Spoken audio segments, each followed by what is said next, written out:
Hi, welcome to our channel where we share the most intriguing stories. On the quiet streets of Willow Ridge, where neighbors prided themselves on order and harmony, a single day disturbed the tranquility. For Andrew and Julia, who are eagerly awaiting the birth of their first child, the emergency has confronted them with the indifference of their neighbors, testing their resolve and the strength of their social bonds.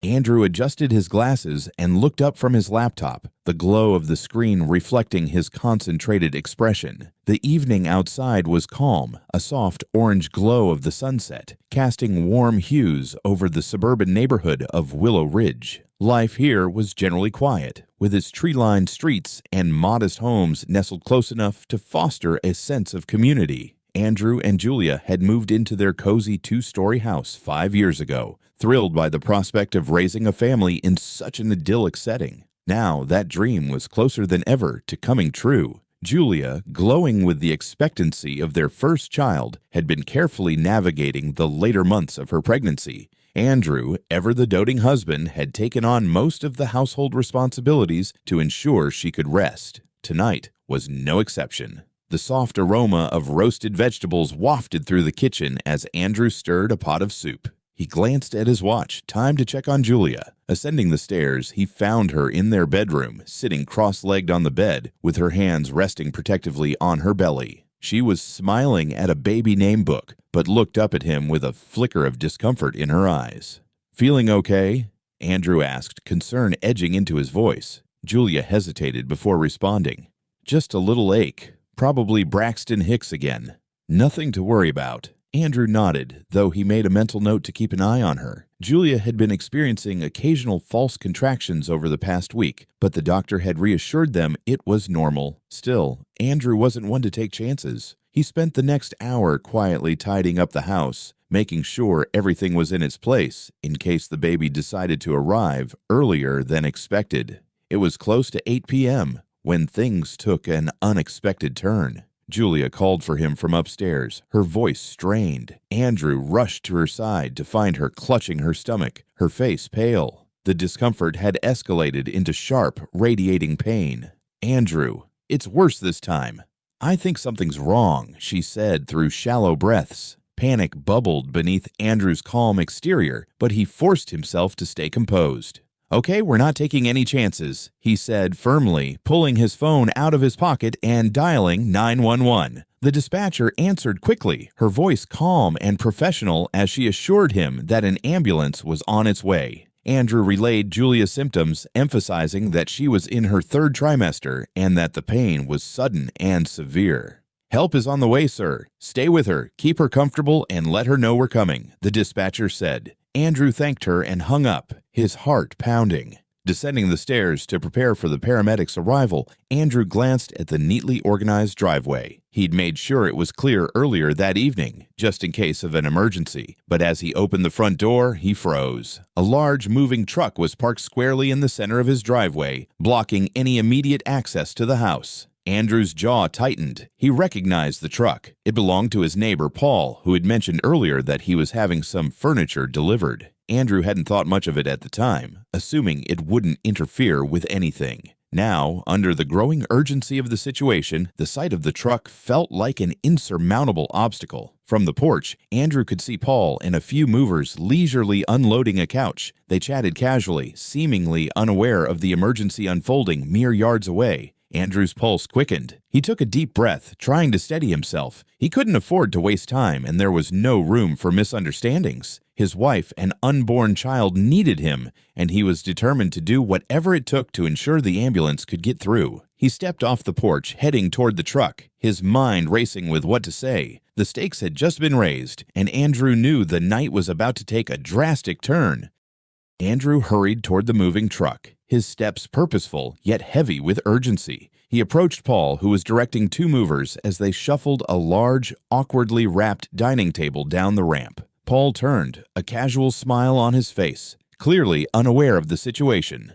"Paul," Andrew began, his voice firm but polite, "I need you to move the truck. Right now." Paul raised an eyebrow, his smile faltering. "What's the rush, Andrew? We're almost done here. Just give us a few minutes." Andrew clenched his jaw, swallowing the frustration building in his chest. This isn't about patience, Paul. Julia is upstairs, and she's in severe pain. I've called an ambulance, and they'll be here any minute. They need access to my driveway." Paul glanced toward the house, his expression shifting to mild annoyance rather than concern. "Look, I understand it's important, but we're in the middle of unloading. This is the best spot for the truck. Makes it easier to carry everything inside. It's just a few more things, then we'll move." Andrew's gaze darted to the truck. It was still half full, and the movers were working at a frustratingly slow pace. His patience, already worn thin, snapped. "Paul, I'm not asking, I'm telling you. You need to move it now. My wife's health and my child's life depends on it." Paul sighed, shaking his head. "I get it, Andrew, I really do. But you don't need the whole driveway for the ambulance. They can park on the street. It's not like they can't walk a few extra feet." Andrew's fists clenched, his voice growing sharper. "Every second counts, Paul. Do you really want to be the reason they're delayed? This isn't about convenience. It's life or death." The argument was drawing attention. Neighbors, curious about the raised voices, began stepping out onto their porches. A few started recording the scene on their phones, their expressions ranging from concern to indignation. Andrew noticed this but focused on the immediate problem. Paul crossed his arms, his face hardening. "I'm not trying to make things difficult for you, but my movers are on the clock. It's easier for everyone if we finish up here first. Just a few more minutes, Andrew." "I promise." Andrew's chest tightened with a mix of panic and fury. He glanced back toward his house, his thoughts flashing to Julia upstairs, her pain escalating while this petty argument dragged on. The sound of faint sirens in the distance only heightened his desperation. "Paul," Andrew said, his voice low but shaking with intensity, "if you don't move this truck right now, you'll regret it. I've already called for help, and if this delays them even a second, you'll be held accountable." The movers paused, looking uncertain as Andrew's tone shifted. One of them mumbled something to Paul, but he waved them off, his stance firm. "Andrew, I'm sorry, but this isn't my problem. Once we're done, I'll move the truck. Until then, you'll have to wait." Andrew's heart raced as he realized words weren't enough to sway Paul. His mind raced for a solution. The sirens grew louder, now echoing through the street. He turned back to the house, desperate to check on Julia. As he did, one of the neighbors approached cautiously, their phone still recording. "Do you need help?" they asked softly. Andrew nodded tightly. "Just keep recording. Someone needs to see what's happening here." Back inside, Julia's cries of pain tore at Andrew's resolve. She was pale, clutching her stomach, her breaths coming in shallow gasps. "They're almost here," Andrew reassured her, though his voice wavered. He pressed a damp cloth to her forehead and whispered, "Hold on, Julia.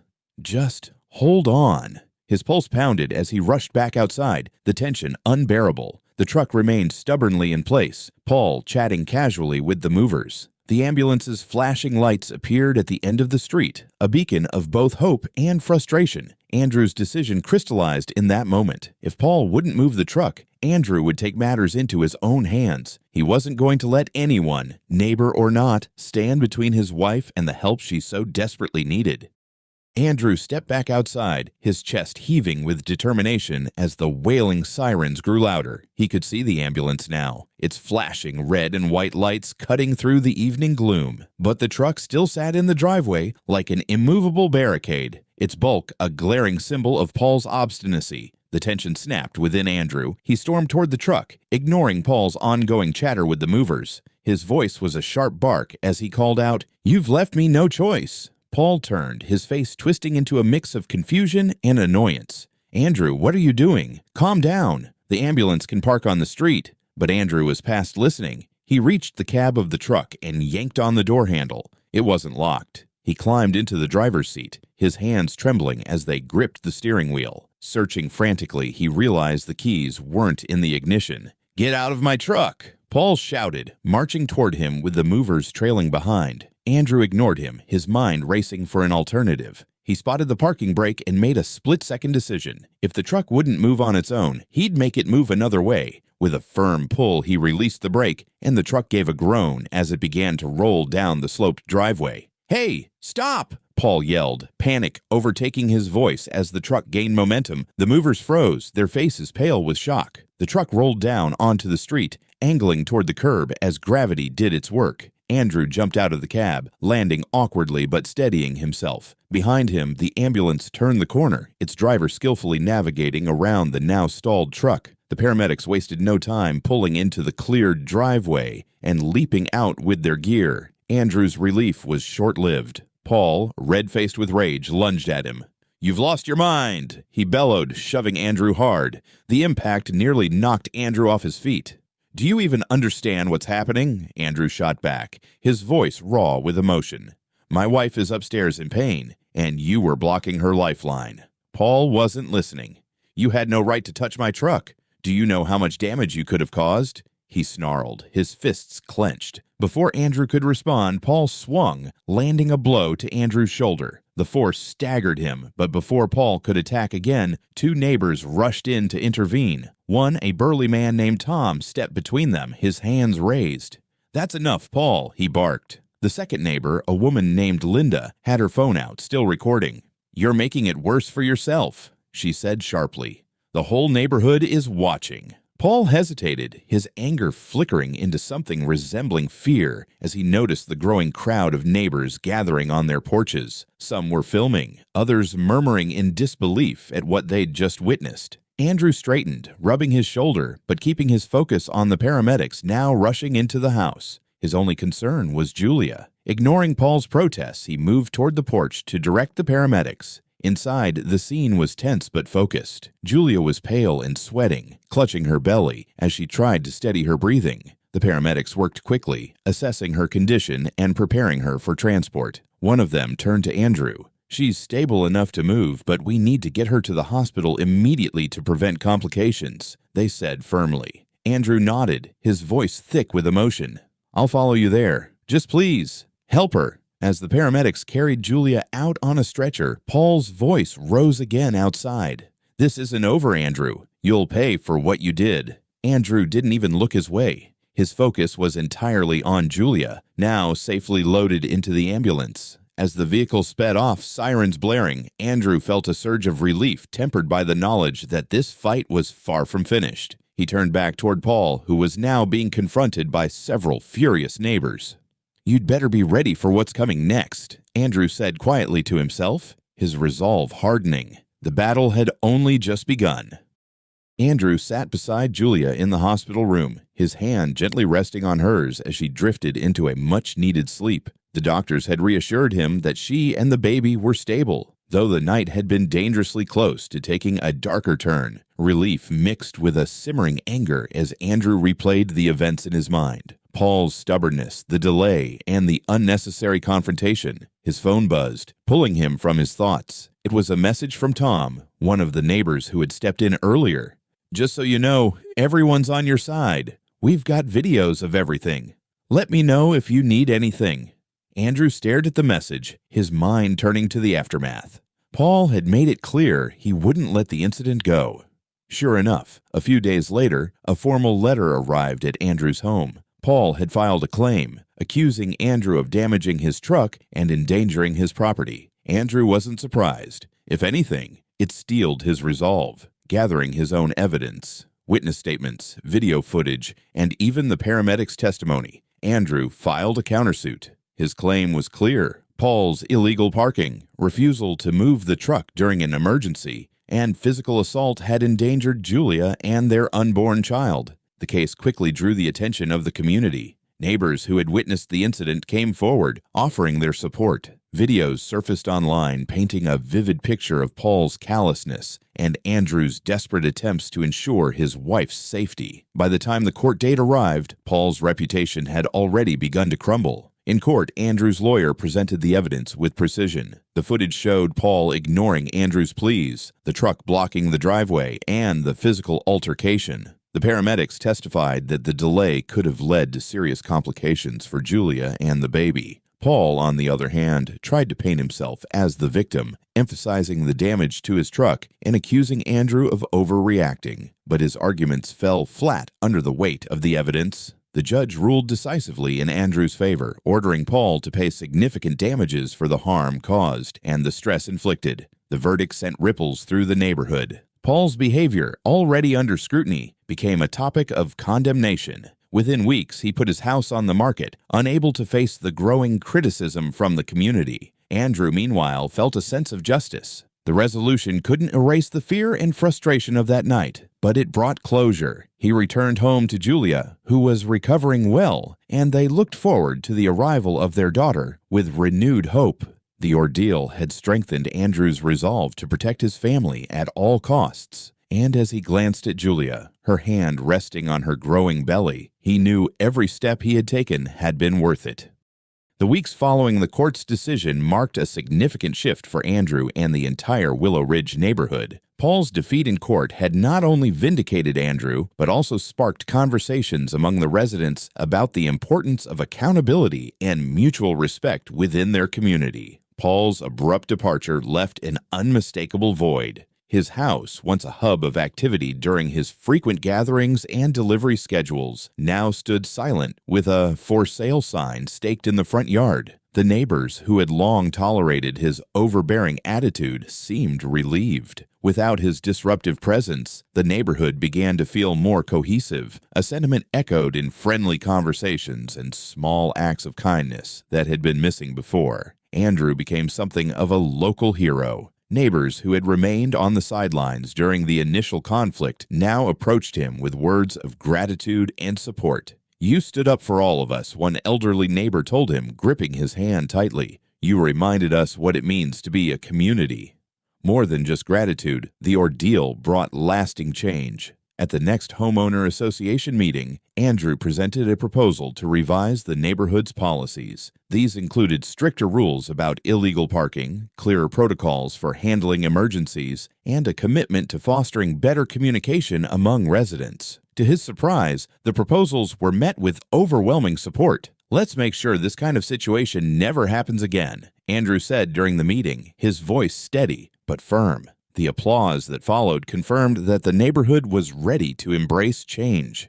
On a personal level, the experience had deepened Andrew's relationship with Julia. They often reflected on how close they had come to tragedy that night, and how their love and determination had carried them through. Julia's pregnancy continued without further complications, and with each passing day, they grew more excited to meet their daughter. The neighbors also rallied around the couple. Meals were dropped off, offers to help with chores flooded in, and a surprise baby shower was organized in their honor. What could have been a lonely recovery turned into a celebration of resilience and solidarity. Andrew, once content to remain in the background of neighborhood life, found himself stepping into a leadership role. He became a trusted voice at community meetings, someone who neighbors could rely on to advocate for fairness and safety. His actions inspired others to take a more active role in making Willow Ridge a better place to live. Looking back, Andrew understood that the ordeal, though harrowing, had brought out the best in their community. It had also shown him the strength he didn't know he possessed. Every glance at Julia's growing belly reminded him of why he had fought so hard. His family's future was brighter than ever, and so was the neighborhood they called home.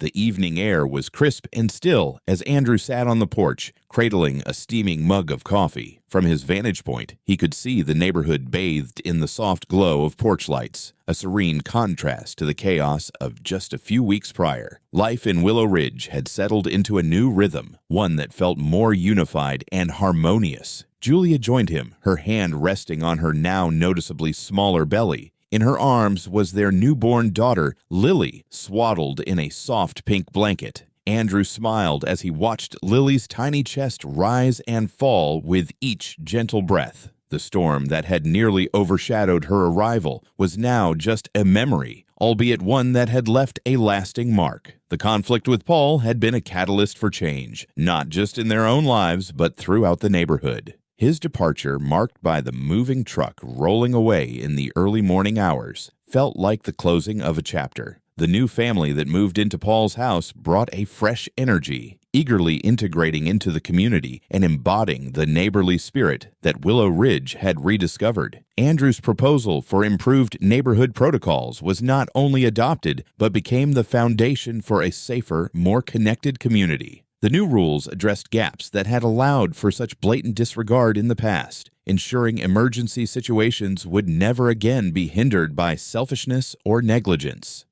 For Andrew, the real reward was not the court victory or even the tangible improvements in the neighborhood. It was the sense of peace and security that now enveloped his home. The bond he shared with Julia had only deepened through their shared ordeal, and every moment with Lily was a reminder of why he had fought so hard. The neighbors continued to show their support. Friendly waves, impromptu check-ins, and warm invitations to gatherings became the norm. Andrew, once known as a quiet and unassuming figure, was now seen as a pillar of strength and integrity. His actions had inspired others to take pride in their community and look out for one another. Sitting on the porch that night, Andrew reflected on how much had changed. What had started as a moment of desperation had grown into something far greater, a testament to resilience, justice, and the power of standing up for what's right. Julia reached over and rested her hand on Andrew's, pulling him from his thoughts.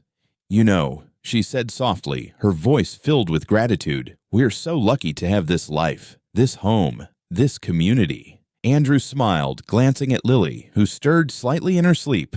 "Lucky and ready for anything," he replied. As the stars began to twinkle above, Andrew felt a deep sense of contentment. The trials they had faced had forged something unshakable, a stronger family, a better community, and a future full of promise. The path hadn't been easy, but it had been worth every step.